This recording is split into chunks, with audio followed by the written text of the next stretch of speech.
Alrighty. Well, so I'm here tonight. Yeah, Patrick's probably going to show up here in a little bit. He had to do a little Bible study before he jumped on with us tonight. We do have a special guest kind of waiting backstage. So we will just go ahead and jump right into the whole thing. Let's get to the show. Welcome to the Top Talk.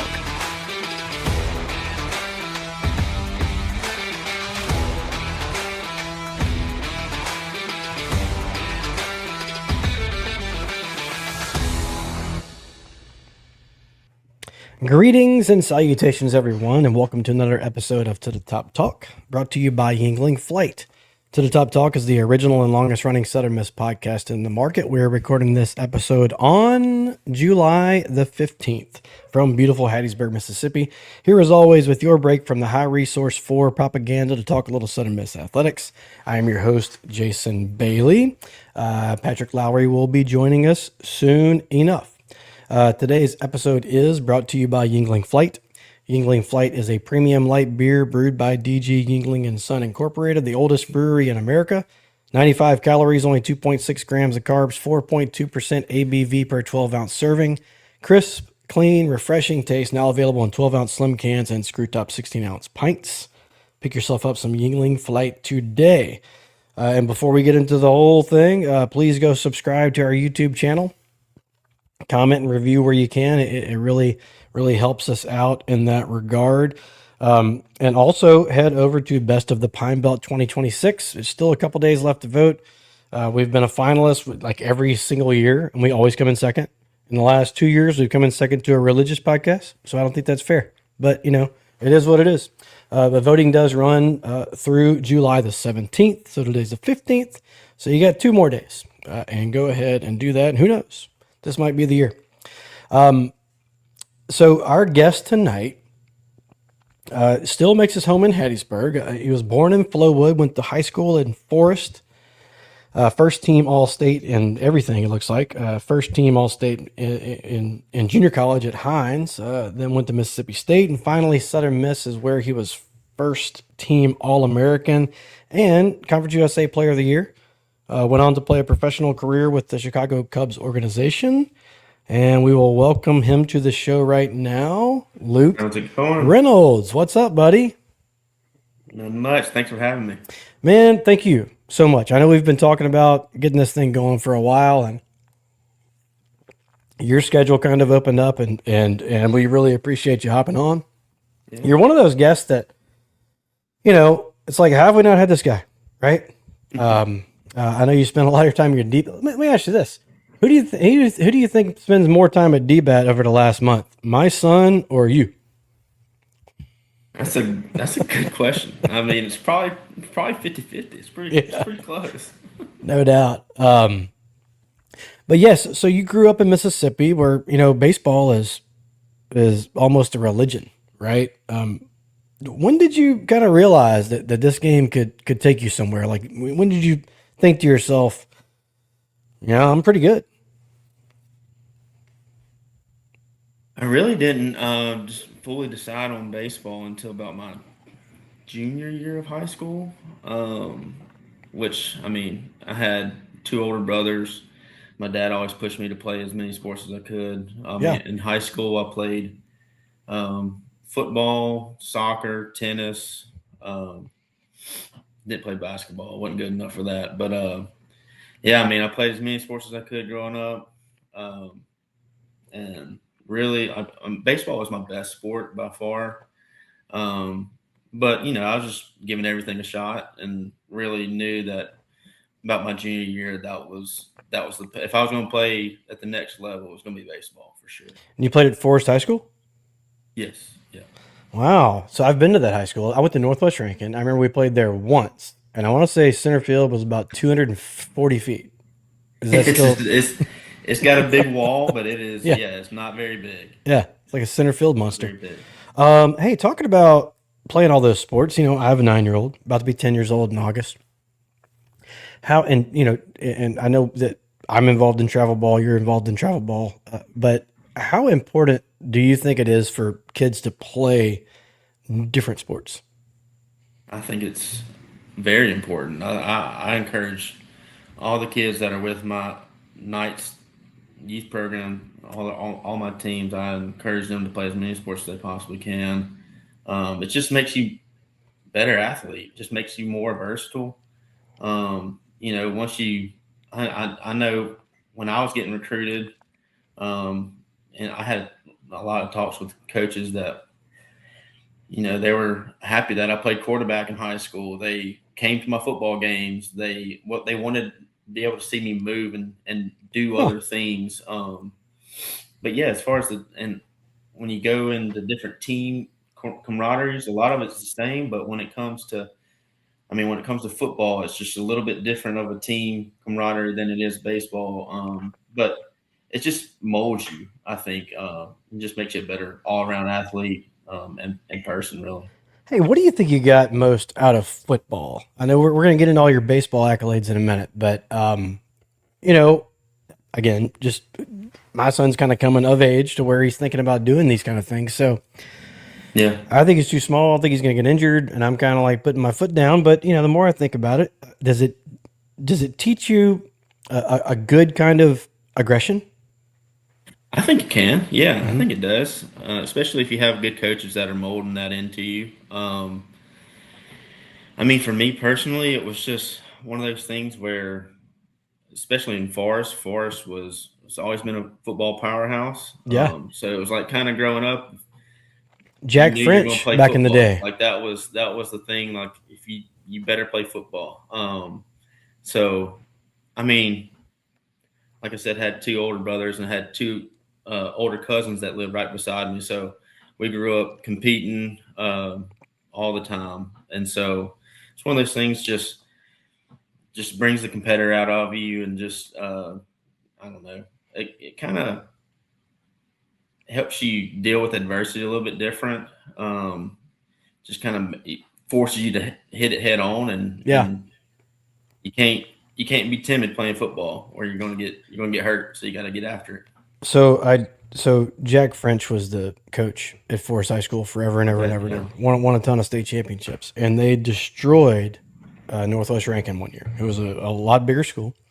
So I was dating Jack's daughter at the time, and so I went to their house, and he pulls out videotapes and is showing like Forest beating the crap out of Northwest Rankin. I'm like, well, bro, flip it over to baseball real quick. Let's go over that one. That's right. So talking about high school, am I reading this right? You hit 615 your senior year. Yeah, That a lot of is, that probably has to do with that short center field fence that you're talking about. I mean, um, but that's like more hits than outs.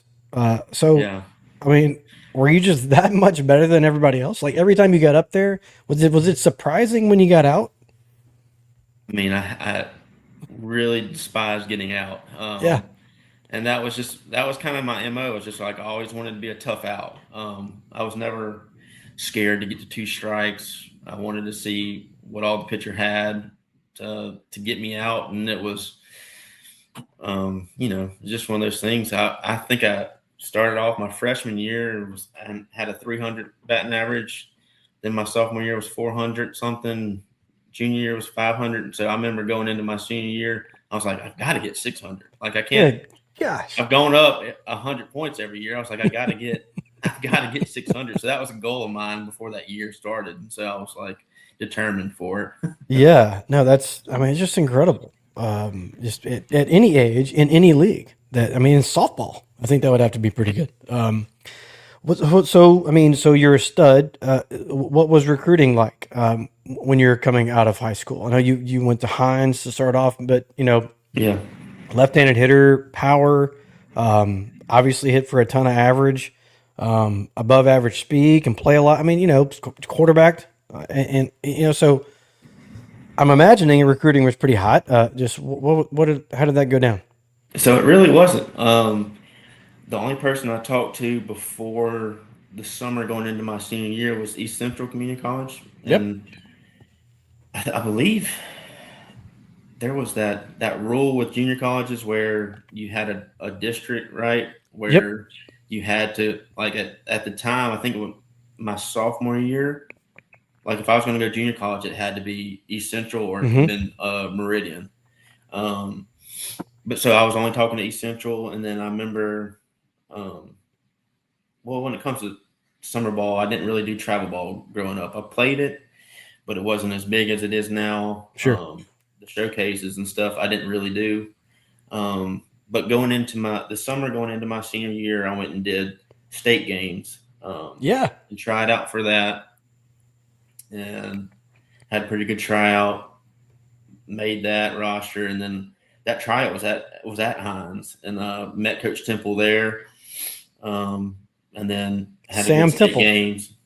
Do I know? Sam Temple, right? Sam Temple, yeah, Okay. I'm very familiar with Sam. Yeah. he is. He is one of the goats. I love him. Anyway, so from that state games tryout was kind of when I started to get noticed. I got a lot of junior college offers from that point, and that was it. So I only had junior college offers, and decided on Hines and Coach Temple. So it was the best decision I could have made. Honestly, I had lifelong friends from there. That was one of the I only played 1 year of junior college, and that was one of the best years of my life. It was awesome. There's something about it, man. I played a couple years It of it really at is. East Central. I did opposite. So I was in the Jackson area and There you didn't want to go. go to Hines. That was under Coach Clark, though. And so ended up at East Central. And I loved it, right? Still have a lot of friends Yeah, and still on text threads and all that from a very short period of my life. But, it was a very yeah, big yeah. deal. So that team, goes all the way to the Juco World Series. Hmm. You batted 376 in 59 games. So I guess starting off 59 games, that's got to be a lot, Yeah, but right when you get to college, seeing a lot more velocity, a lot of actual pitchers, a lot of pitchers only, and yeah. jumped right in there and hit 376. So just pretty easy transition there. I mean, I wouldn't I mean, say it's not easy transition. 615, It was. but I mean, the biggest thing for me was just being able to focus strictly on baseball. It's like once I got to Hines, I mean, it was we stayed on obviously stayed on campus. The baseball field was right there, and we would just, I mean, I would get done with practice, but then go do a little homework, and then I would walk right back over to the baseball field and hit in the cages and just continue to work on my craft, and so that was a big jump for me with when it came to baseball. Just I kind of realized my potential and what I could do from that point, just from being able to focus on it and solely just pour my attention to that and try to, you know, perfect that craft as much as I could. where's Sam these days? I think he's still he's coaching at Clinton High School. Is he? Okay. Yep. Good deal. Good dude. Very, very early in his career. He was a assistant coach at my high school before he Okay. went on to fame and fortune, I think. But Yeah. so ultimately, you ended up in Hattiesburg, but you did spend some time in Starkville at Mississippi State. Started 20 games and hit 304 in 2015. The next season in 2016, you didn't play. What happened there? So it was actually, um, I got that decision was made the day before the first game of my junior year. Hmm.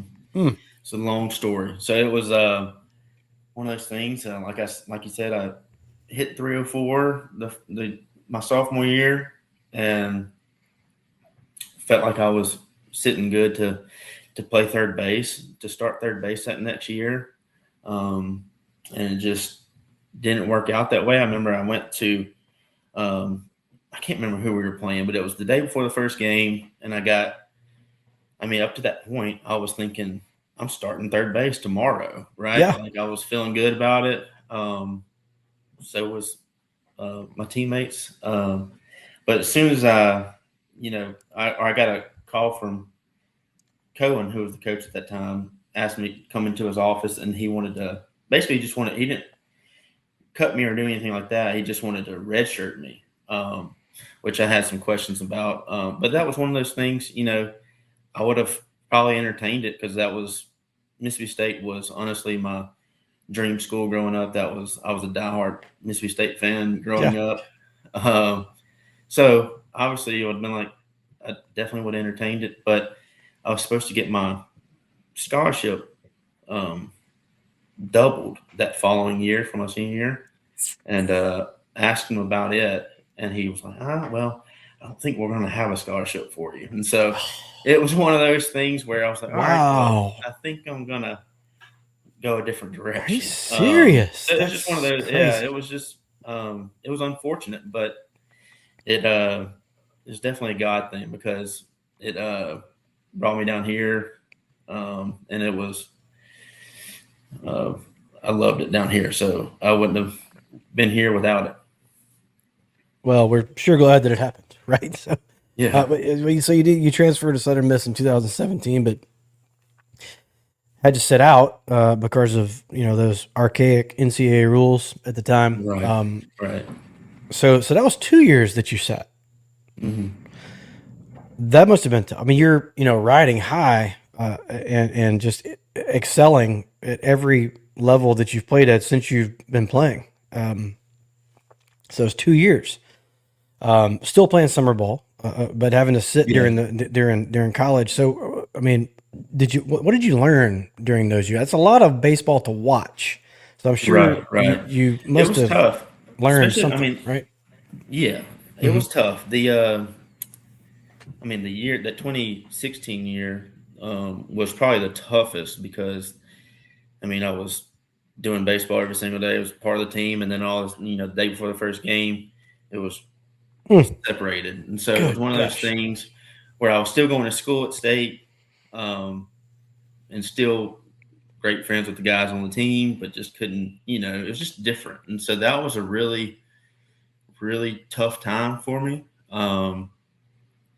But when it came to 2017, when I got down here, um, I mean, it was basically like I did everything that the starters or the my teammates were doing, just didn't play the game. Yeah. But it was a good time because that 2017 team was unbelievable, and so Mm-hmm. that year was really fun to watch and be a part of. And I kind of got to I don't know, I just see it from a kind Sure. of different Yeah. lens.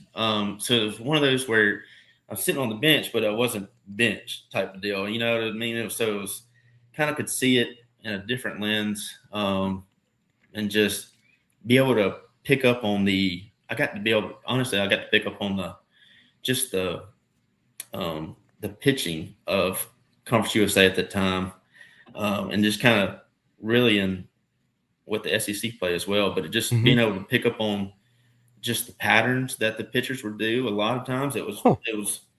it got to be where watching that year, it helped me a lot just because of, like I said, those watching those patterns and the fact of like, if they see you make a bad swing early in the count, you best believe they're gonna come right back to it. Because a lot of times it was one of those things. So and being able to pick Kai's brain, Coach Barry's brain Right. during that time too was and B.A. Vollmer, who was the volunteer assistant coach there Okay. when I was Yeah. there. He was extremely good at what he did too. So it was a good time.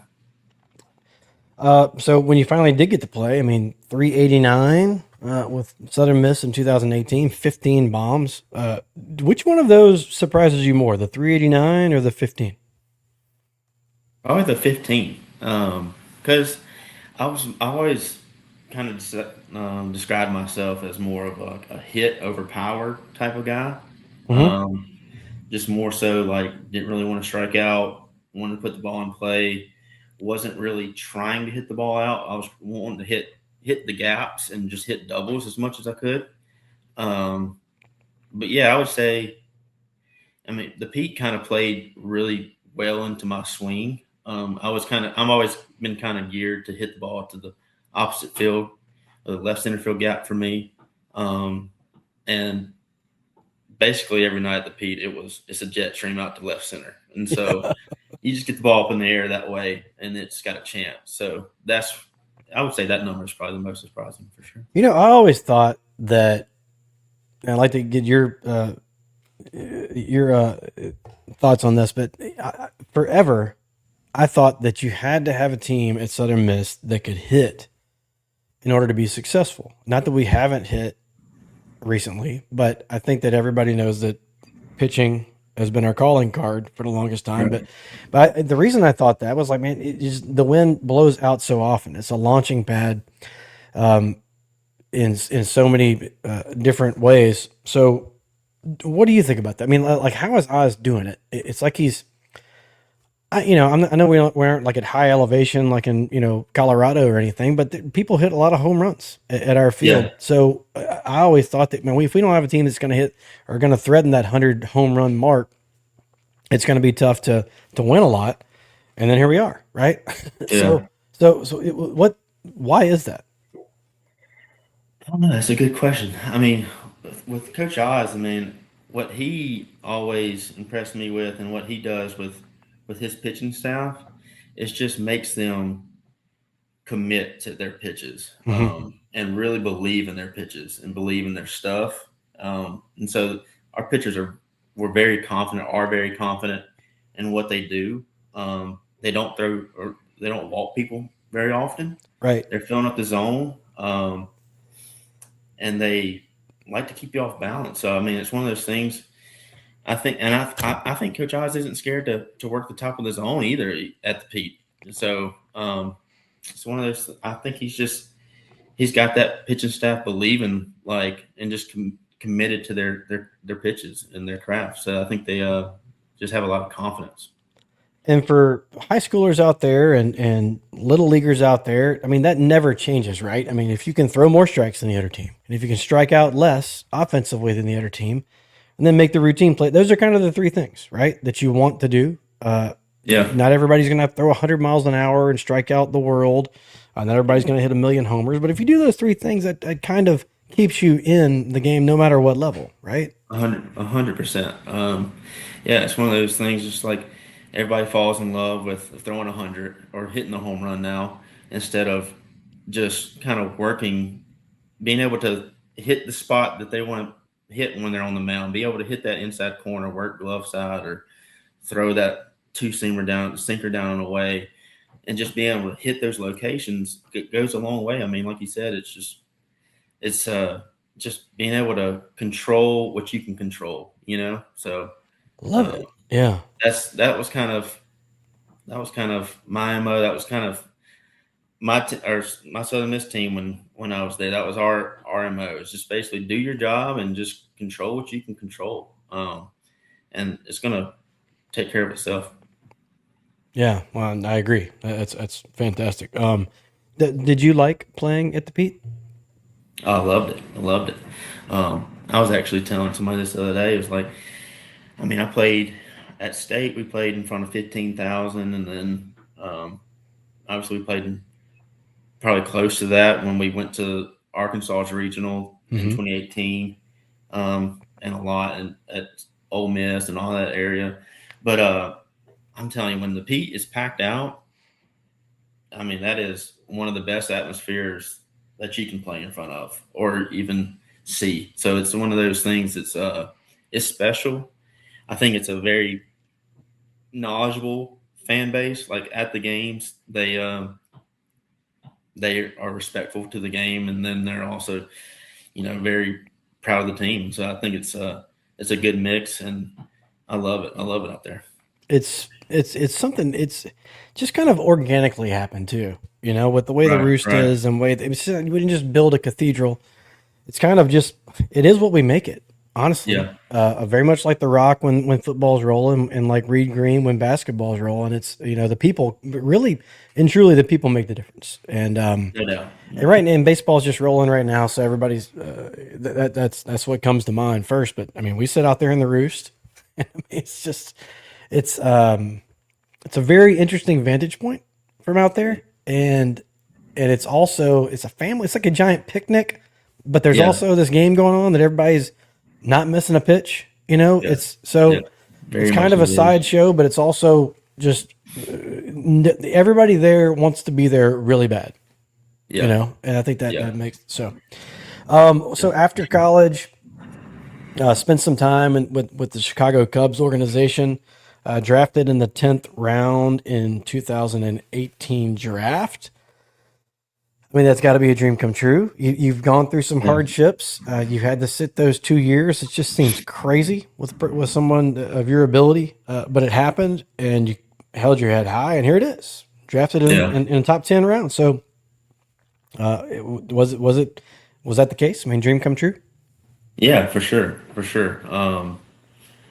Yeah, it was. I mean, that was one of, like you said, it was one of those things where it was, I wish it would have come sooner for me, but I mean, just to have that opportunity is, I mean, it's a very cool opportunity that I definitely wouldn't have wanted to pass up on. So it was, you know, it was definitely a blessing.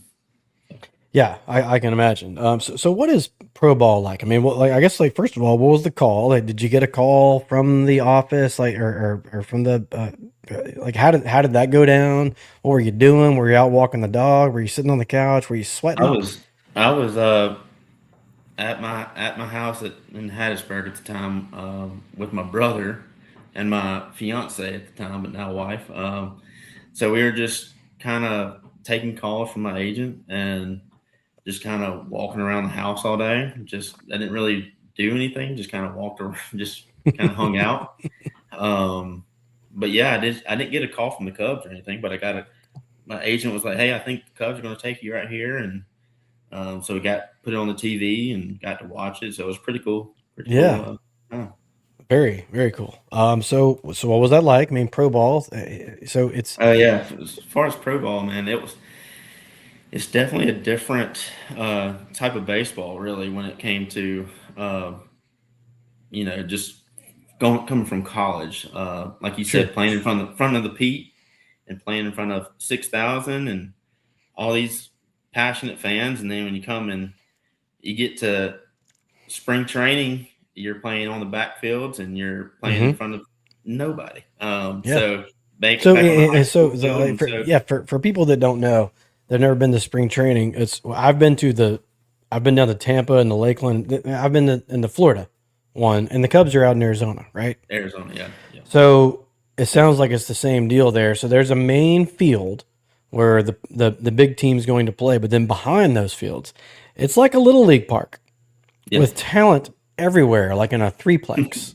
And there'll be foul balls going on the different fields. And you're watching these guys, and they're all superstars. yeah. So that's weird, isn't it? It is. It's definitely strange, um, but it's like you said, it's really cool too because you're sharing the field with some really good players. Yeah.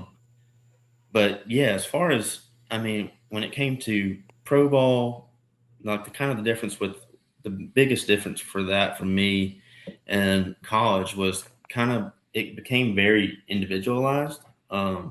Just you're solely focused on your stats, Hmm. what your double number is, what your home run number. I mean, you're trying to chase that Sure. stuff. Right. Yeah. Where in college, I could care less about that stuff. I just Yeah. wanted to Just. win the games. Hmm. It wasn't pro ball is obviously they'd love for you to win, but it's not you know not the main priority there when it comes to backfields or playing the minors. So that was an adjustment for me for sure because I was used to running on second base, no outs. I'm trying to move that runner to third, right? Like, Yeah. but in pro ball, it's like, all right, I'm trying to get a hit because I want to raise this average, or Yeah. I want to hit this ball in the gap. I want to get RBI. I want to get my stats where they need to be. So the mindset was a little different, and that's probably why I should have kept the mindset of the college Luke and not try to chase those stats. And that's probably where the little bit of a downfall for me. But that was the biggest, um, transition for me. You started off, through no fault of your own, but so what happens when the draft rolls around is you and I were kind of talking about this earlier with some kids get drafted like at 17 years old, just they don't really know what they're doing, but they have a lightning bolt for a right arm or whatever, or they can run really fast, or they can do something better than anybody else, right? Yeah. And for guys like you that go to college, and that's probably one of the reasons that you decided to. I mean, you got drafted in the 10th round, but you had the option of coming back to Southern Miss for another year, but you'd already waited 2 years, right? So you have to get in there if you're going to give it a chance. Before you're considered old, you're still a young man, but Yeah. in baseball terms, you're a little old. So, I mean, talk about Right. that for a second. Like how did that did that play into your decision to go pro and not come back for that last year, or was I mean, I'm sure you had already graduated and all that, but what was your thought process during those times? Yeah, I mean, I think, when I got drafted, I was the equivalent of a fifth year senior at that point. Hmm. So I could have come back, but it would have been my sixth year in college. And I was just like, I got this opportunity now. There's no reason to stall. If there would have been NIL money at that time, that might have been a discussion, Right, right? That right. might have been a discussion, but back then it was like, all right, I got the opportunity to go play pro ball. Let's go do it. And so it was not a question for me. It was just like, yeah, it's always been a dream. It really wasn't. I say it's always been a dream. Obviously, growing up, you say, yeah, I want to play professionally, or play for the Cubs, play on the MLB team.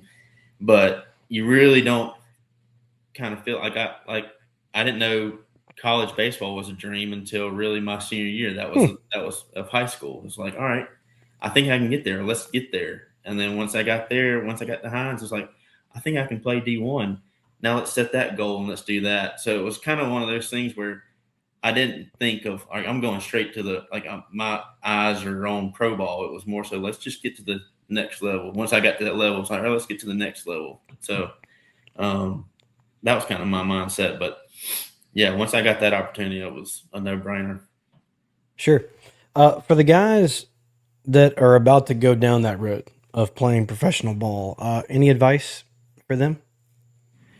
Yeah, I mean, I would say like I said, what I thought my downfall was kind of just falling into the trap of trying to chase stats, instead of just keeping it a game and just keeping the mindset of I'm here. I mean, I'm getting to play a kid's game for a living, Sure. and it's one of those things where don't make it more than it has to be. Um, and like you said with the age thing, I think I I kind of fell into that trap of all right, I'm already 24 years old. I'm in high A. I need to hit as many home runs as I can. That's the only way I'm gonna kind of move up, type of Hmm. deal.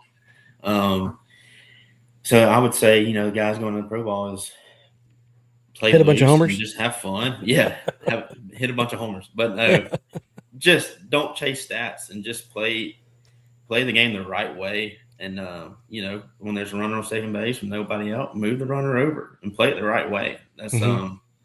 because good thing happens when you do that. So Sure. uh, Yeah. that's what I would say.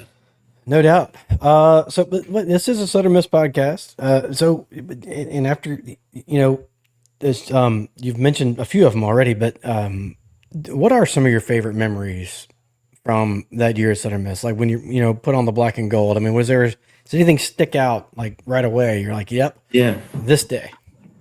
So I mean, the one that immediately pops out is getting to play Mississippi State opening that year in That that must have been so series. cool. That That must was have been that was so a lot cool. of fun. That was a lot of fun. So And that was a yeah, I sweep, mean, right? I was fortunate enough to have a really good series that weekend, Hmm. um, and yeah, that was a blast to be able to sweep them, because I still knew some guys on that team. Um, Not a ton though. Like I said, that was basically my senior. Had been my senior year, so a lot of them, like guys I was really close to, kind of Hmm. got drafted out or they were done. Um, but yeah, it was a good time. That's probably my favorite one. I mean, when I think about that weekend, um, the funniest one, I did hit a home run to right. That was a good memory. But the funniest one was I hit a double to right center. I think I scored two maybe, but I got to second base and they overthrew the catcher, but the pitcher raised his bare hand up and caught the ball. So when I saw him overthrow the catcher, I started taking off to third base and I saw the pitcher catch it barehanded and looked dead at me. I'm like, oh, I better get back to second base. And I start to go back to second base and I fall down. And actually, the shortstop and the second base were out there doing a tandem relay, so they weren't Yeah. even at second base. Yeah. I would have been fine just to get back up and get to second base, but I fell down. And by that time, I was like in a pickle, right? And the pitcher air mails it. Air mails the shortstop, and it goes all the way to center field, and I got to score. Yeah. And I remember Matt Warner hit behind me, and so he was at home plate screaming his head off, and I just remember chest bumping him as hard as I possibly could. And so that was a cool memory. So that is very cool. Very, yeah. very cool. I don't remember it, but like I said, we're out in the roost, and I'm right. positive that I was going absolutely ape out there with you. Yeah. So, you mentioned Wallner. Are there any other teammates that you stay close with today? I mean, it can be from Mississippi State, Juco. Oh yeah, I mean, Southern Miss. Yeah, from that team, we still have a fantasy football league that we grind it out in every year. Kirk McCarty, Dylan Bordeaux, just all those guys. Nick Sandlin, just Matthew Guidry. The list goes on. We still stay in touch. Like you said, we still have the group chats and all of that. I say we do the most talking really on that fantasy football league. So it's a fun one. That's about to get fired up too. Yeah. Yeah. Kirk McCarty's the commissioner. So what's your football team name? Does it change? I mean, are you one of those guys that changes it every year? It's something with I'm a big Dak Prescott fan, so it's got Dak somewhere in there. So it's got something to do with his name on there, I think. Yeah, good deal. Hey, talking about Southern Miss, I mean, so, and you just have a unique perspective on this, I think, coming from Mississippi State, but Southern Miss has always had a reputation for this toughness and this grit and it's blue collar, and not just in athletics. I'm thinking like kind of everywhere, even the city of Hattiesburg, I think. So like, I guess compare Southern Miss to Mississippi State in that regard. The biggest thing for me, I remember, like you said, the blue collar. When it comes to just, let's just say the batting cages at Southern Miss, and then the batting cages at Mississippi State, they have more resources, right? But, so they definitely have us there. But when it comes to just being like having relationships, that was the biggest thing that stood out for me. I remember at practice at Mississippi State, it was more so kind of a number type. No, we didn't really have relationships with the coaches. It was one of those things where you didn't feel like you could kind of go, there's an open door and let's go talk or whatever. So you didn't really have that type of a relationship with the coaches. And I remember, being able to kind of banter with them a little bit. And I remember my first practice at Southern in 2017.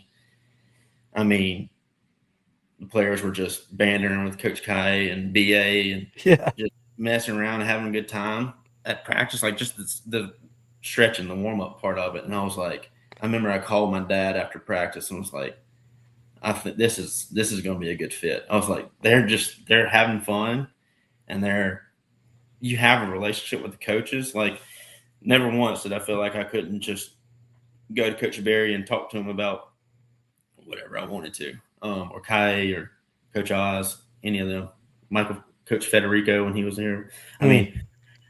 Obviously, they, it was just, that was the biggest thing for me. It was like just the relationships and just being able to be yourself. And, I was really close to the coaches. I don't think it's just specific to only the players too. I feel like I feel it. I feel like I can walk into Oz's office right now, and I've told this story a bunch before, but one time we were in the Roost, and Coach Berry was still the coach, And it was one of those games. I don't even remember what the game it was, but we stayed and we stayed and we stayed, and they finally turned the lights out, so it's pitch black, but you can still see the lights in the dugout. And we see 40 walk to the top of the dugout. It's kind of like looking at us, looking out towards us, and we're thinking, man, he's about to come out of here, like make us leave. We're all, in the bag, and then we see him get in his car, and he starts rolling through the parking lot, and he stops at the end, and he says, "Guys, whenever you're done, shut the gate." We're like, "You got it, coach." And so, I just Yeah, don't feel like that's him. the coaches elsewhere. Maybe they are. I feel like the coaches at Southern Miss are just more like approachable, Yeah, yeah, for from every sure, for standpoint. sure. Yeah, I definitely felt that. For sure. I mean, Coach Barry was like when you talk about blue collar. Like at that time, we weren't that field wasn't turf. It was the peak Hmm. wasn't turf. It was grass and dirt.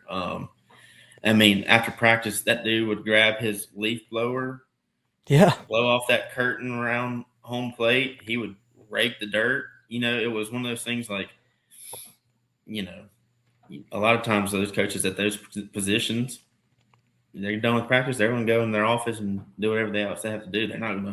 They don't care about the field. They have a crew for that, right? Yeah. But Coach Barry, I remember that first practice seeing him do that and put away balls, put the screen away and stuff. It gives you, yeah, like you said, it's just personable.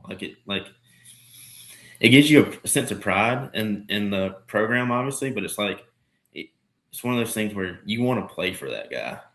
So Hmm. he's out here grinding, working, and it's one of those things like you want to play for him. So it's Sure cool. thing. So you're still around the game every day. You're the general manager over at DBat in Hattiesburg. So tell people about that, and like what you enjoy about it, and just everything that DBat has going on over in Hattiesburg. Yeah, yeah. We have 10 cages. It's 18,000 square foot facility. Um, so we have 10 cages. Six of them are cages that you can get in there, rent out, and have an L screen, bucket of balls, tee. Teams rent them out all the time. And then we have four pitching machines that do baseball, softball, fast pitch softball, slow pitch softball, and do it all different kinds of speeds. So it's one of those things like the facility is not just for one specific age.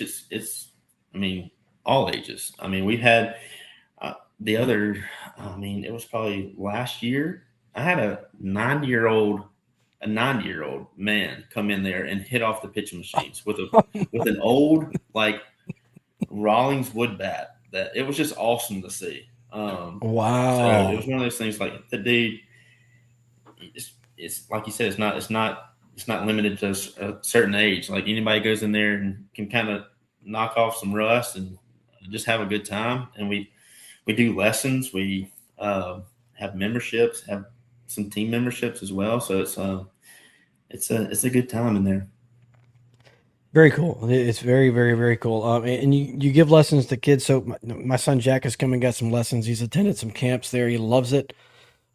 What age? I've seen you in there working with kids. I mean, do you work with all ages? Do you tend to work with some of the older kids, or how do you decide who you give lessons to?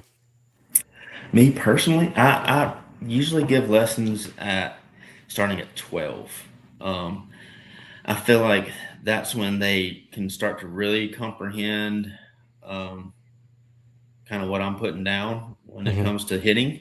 Um, just be able to really understand like the technical side of it a little bit more at 12. It seems like. So yeah, that's kind of when I start doing lessons. But I mean, all my other instructors and everybody else, I mean, we start lessons at 6 years old. So it's yeah, it's that's kind of just my personal thing that I like to do when I start hitting with the kid.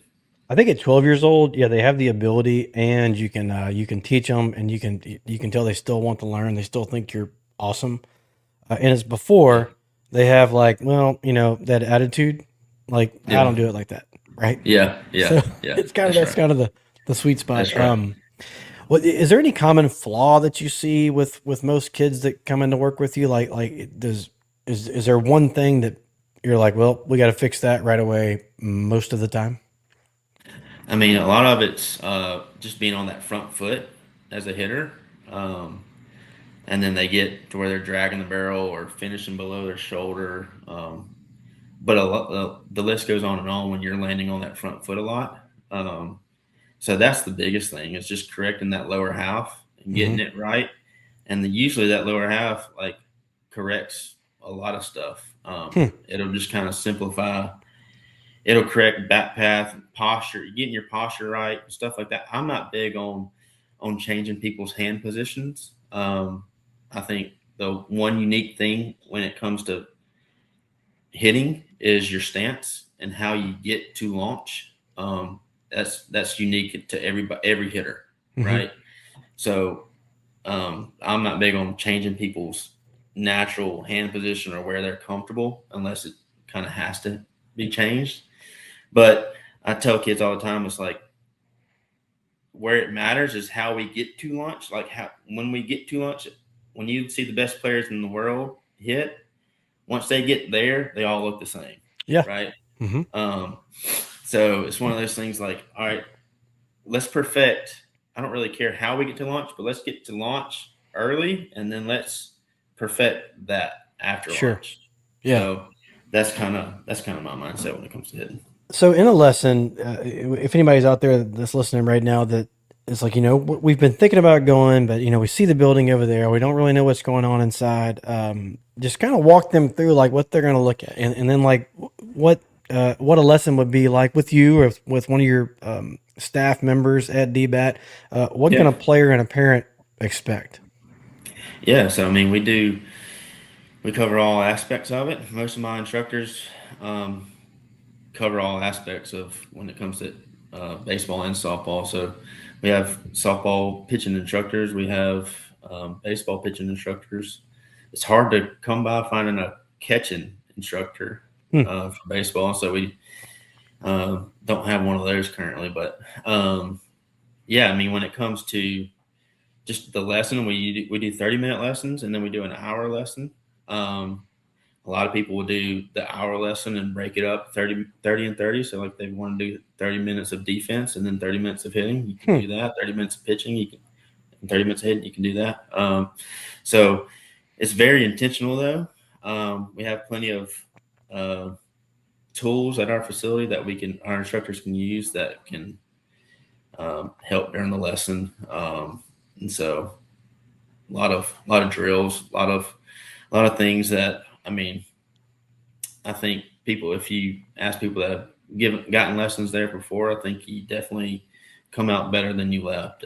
So I think I mean, I'm proud of my instructors. I think they do a good job. So Yeah, and it's not limited to guys, right? So there's that's softball right. instructors there. There's Mhm. I see little girls in there, taking hacks, and so it's no matter if you're a boy or a girl, and softball is That's growing in right. popularity, at a rapid Big pace time. too. You Big know, time. yeah. Big time. Yeah. Knights baseball. Tell us about that organization. Yeah. So this will be the my third year with them. Jack Crescent owns it. He reached out to me and asked me to kind of direct the youth program up here.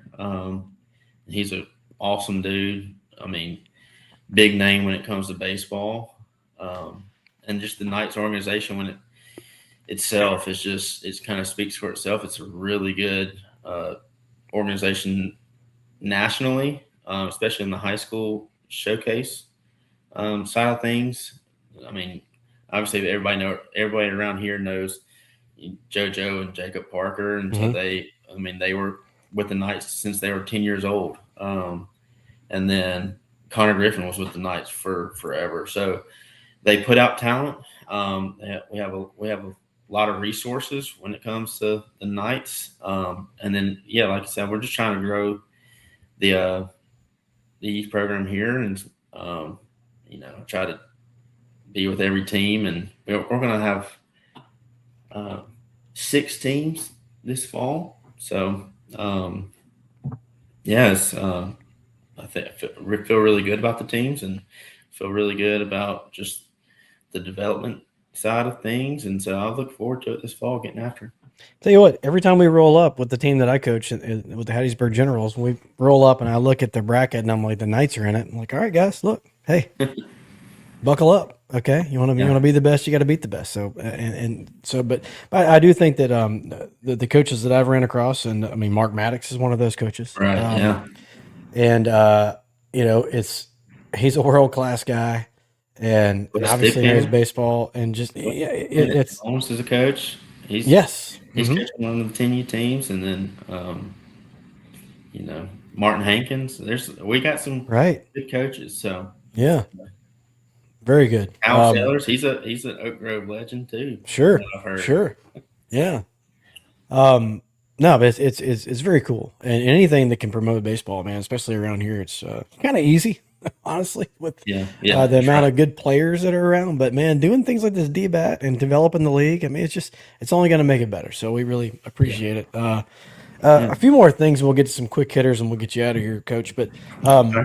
so getting back to Southern Miss, USM still kills it. I mean, I feel like the deck is just stacked against us in so many ways, financially uh, being the biggest one compared to a lot of team. But what impresses you about the current program under Coach Oz?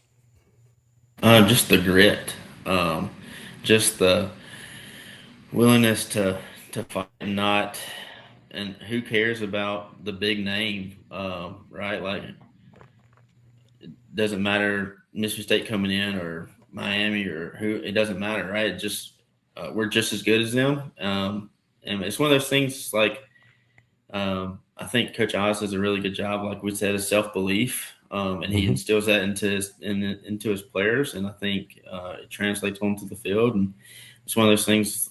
I mean, it's not like at this point now. I think I don't know what I'm trying to say right there, but it's more so like we put the pants on, put the shirt on the same Hmm. way, jersey on the same way.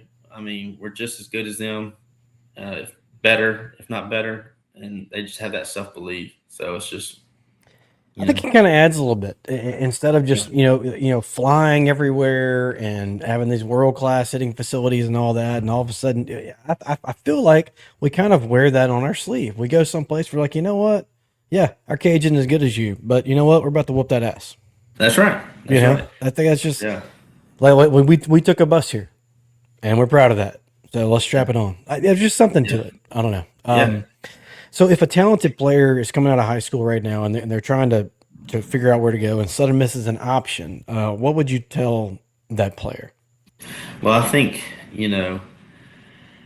don't get caught up in the bells and whistles at a bigger school if that's an option for you, but it's more so, all right, where can I go be myself at, and where am I going to have coaches that truly believe in me and that are want to see me grow and further my career as best reach my your best potential. And I Hmm. think that's another thing. Like when it comes to recruiting and just the Southern Miss program, is you don't necessarily have to have the resources when you have a great coaching staff and a coaching staff that is like we talked about before, is personable. They want to come play for those guys. So Sure.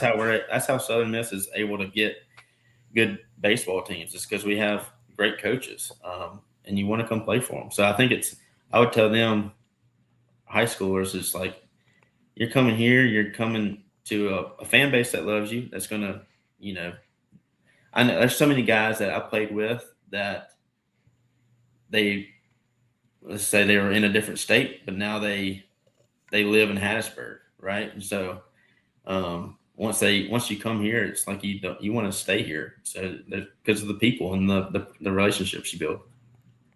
Very cool. Hey, what is last one before we get to this funky quick hitters segment? What does Southern Miss need to do to remain at this level? I mean, year in year out, top 20 in the country, if not a little bit better than that. But moving forward, I know we have to continue to invest in facilities and all that, but in your opinion, what exactly is the blueprint for staying kind of among the elite in college baseball?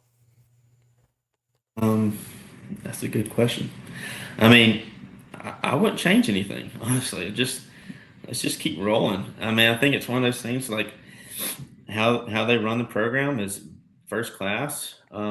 It's a lot. They run it a lot like a big league program. They kind of let you do what you do and kind of get to work on your craft and don't interfere too much with your game. I mean, you got here for a reason, so you're good enough to get here and play. Like let's just build on that and not fix anything, right? So I think that's a big thing with the program when I was there. At least it was like, I mean, you're good enough. Let's just fine tune a little thing, but we're not going to sit here and fix it. Like you're good enough to be on this level and play. So I think it's, and then you have a great fan base. So I would just encourage the fan base to stay behind them. And, even if they start off slow or what, if they have a lull in the middle of the season, like stay behind them and continue to believe we're a top 10 program in the nation. So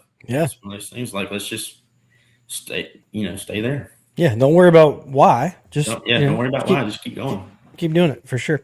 Cool. Okay. Here comes the fun part. There's going to be some goofy questions here. Let me try to get this music started. There it is. Hopefully you can still hear me. This is the quick hitters segment. And after this, we will get you on your merry way. So first of all, favorite ballpark you've ever played in? Favorite ballpark? I'm gonna have to say the Pete, right? That's what I'm talking about. Hardest thrower you've ever faced? Gosh, Braylon Marquez. He was with the Cubs, and he was a lefty that threw 102. He was unbelievable. He was probably 6'6", 240, 250. Like he was massive human being. I remember facing him in spring training, and it was not fun. No, not at all. Yeah.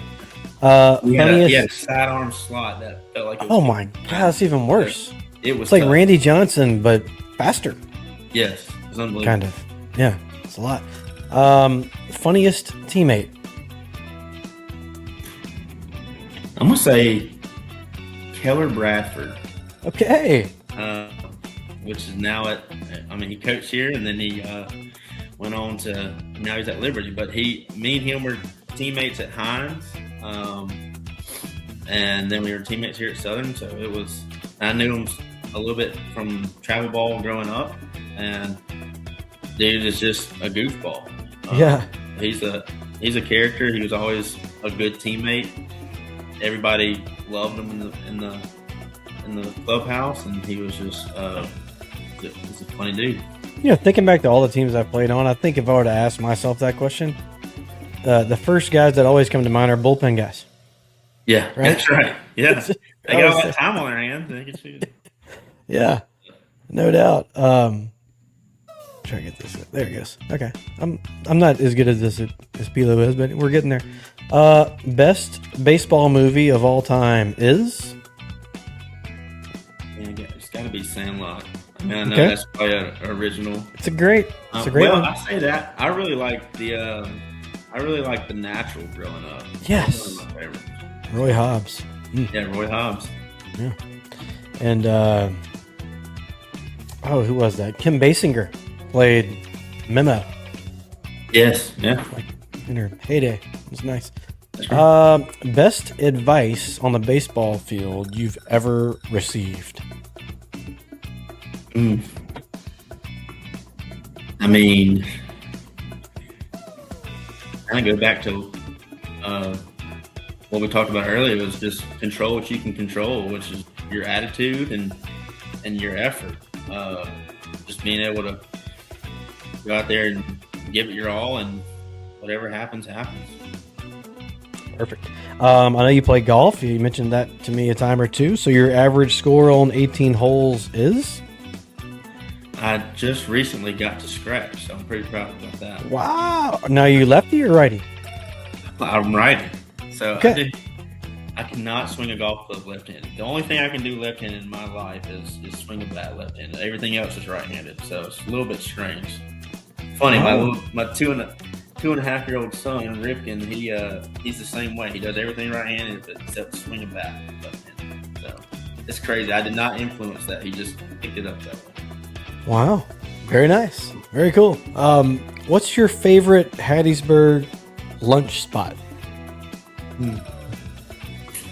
My favorite is Del Sol. I love it. Okay. Love Very nice. Way out in West Hattiesburg. Two more and we'll get you on your way. A day on the water or a day in the woods? I have to say water. I'm a big lake guy. Perfect. Me too. Here's the last one, Coach.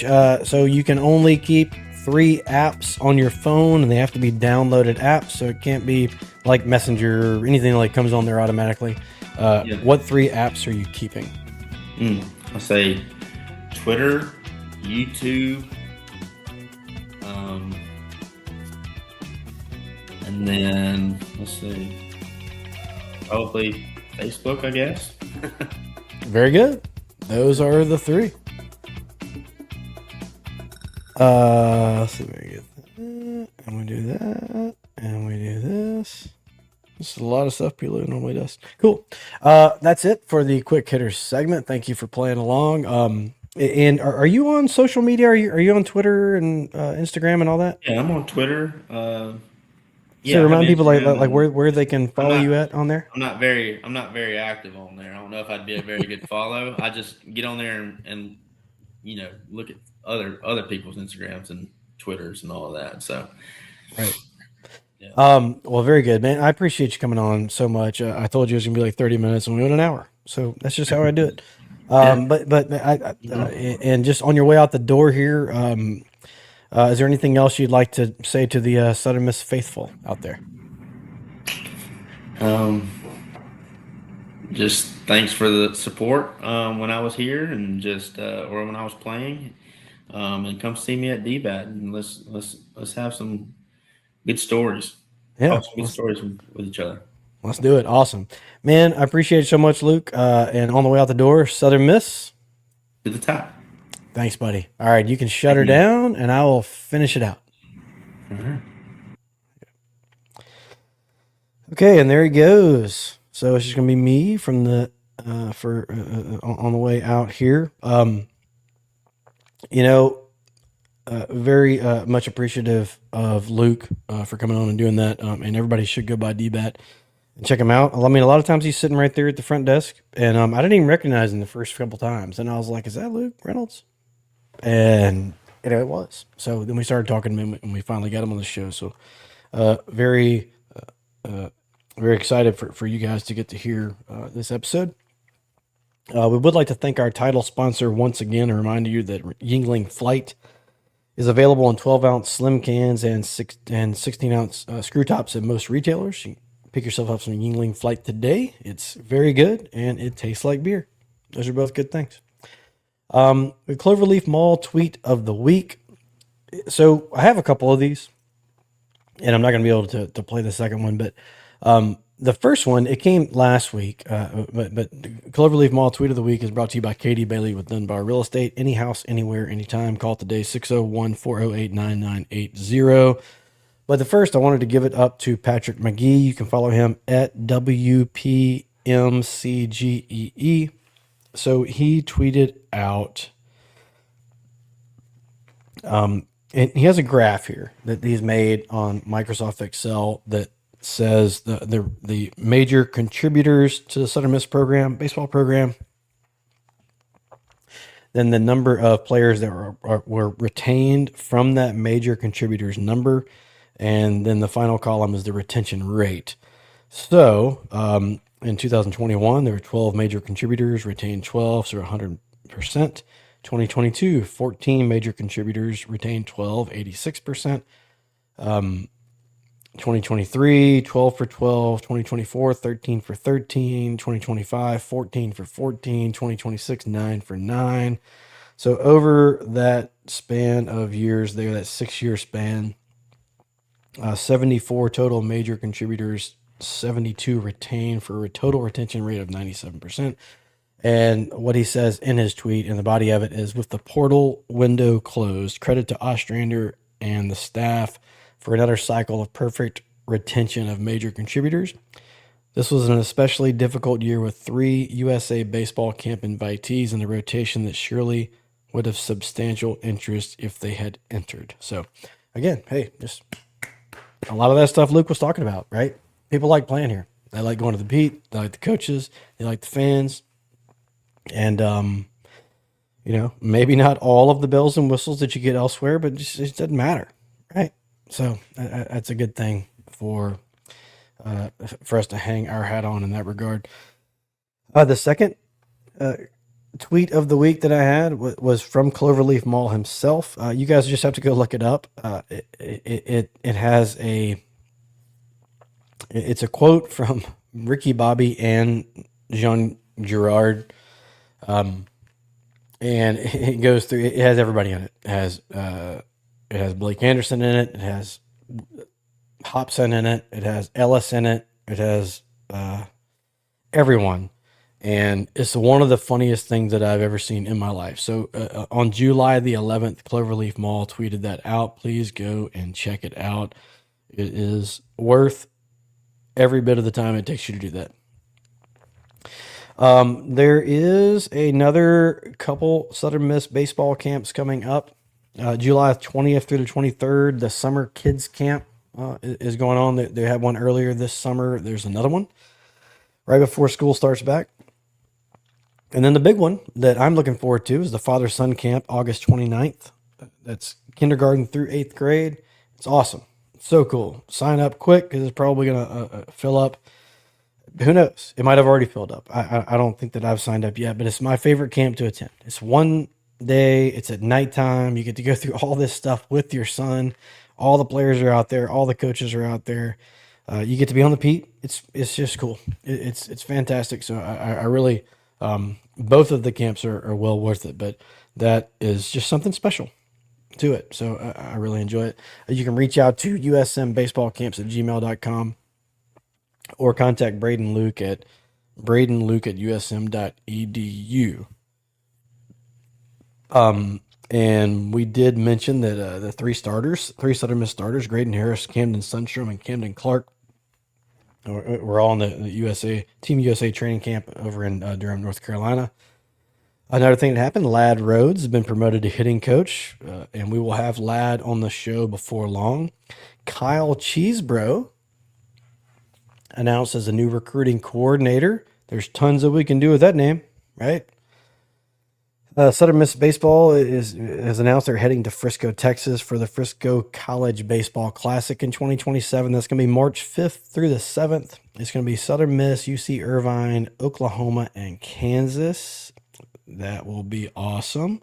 Go ahead and make your plans for that. In men's basketball news, the Jay Ladner Golf Tournament is set for July the 27th. So that's a couple weeks from now. 601-266-6355 for info. They're looking for everything, right? They're looking for this tournament. The tournament always fills up. But if you want to do a whole sponsor or just, any kind of sponsor, I think they'll take it. All of this money that's raised at the tournament goes directly to basketball. Because anything is said, we don't have the biggest we don't have the biggest pie, right? To divvy out funds to everyone anywhere near equally. Men's basketball is a little bit far down that list. So things like this help Coach Ladner so much, right? And if you want Reed Green to be fired up and kicking once again, these are the kind of things that you can go do, and it'll help out the program tremendously. That brings us to the shout outs segment.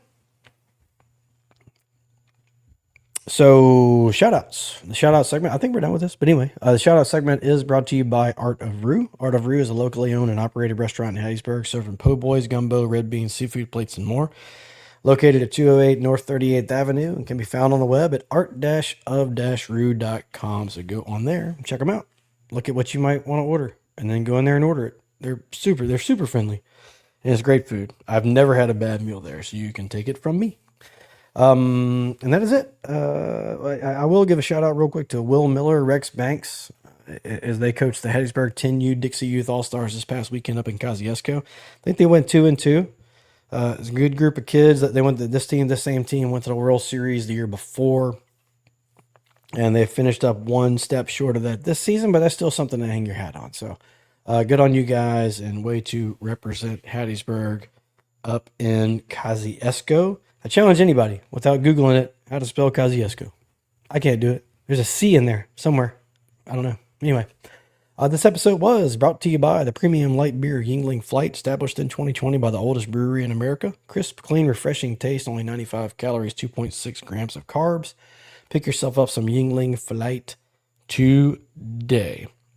Thanks for listening in. Whatever day you might have listened, whichever platform you chose to listen in on. Remember, you can follow me at Bumper J. Bailey and Patrick at P. Lowry. Follow us on all the social at To The Top Talk. And don't forget about the mailbag, tothetoptalk@gmail.com. Hope you guys enjoyed it. Tell somebody to the top today. And as always, Southern Miss, to the top. Talk.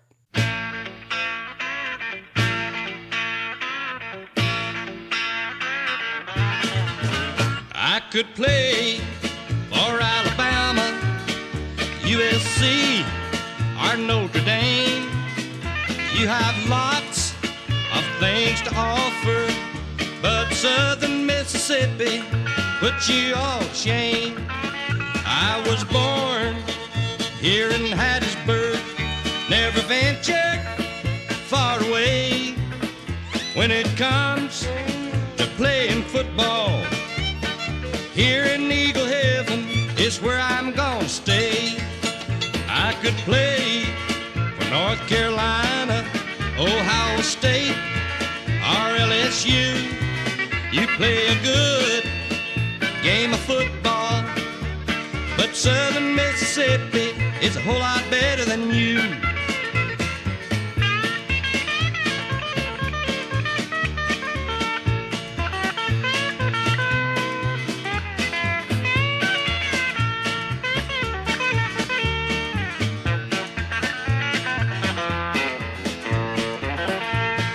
When the football season is over and done, the fans here in Hattiesburg will be proud of what we've done. I could play for the Georgia Bulldogs, Florida State, or Tennessee, but I chose Southern Mississippi, and right here at home is where I'll always be. I could play for Alabama, USC, or Notre Dame. You have lots of things to offer, but Southern Mississippi put you all to shame. I could play for North Carolina, Ohio State, or LSU. You play a good game of football, but Southern Mississippi is a whole lot better than you.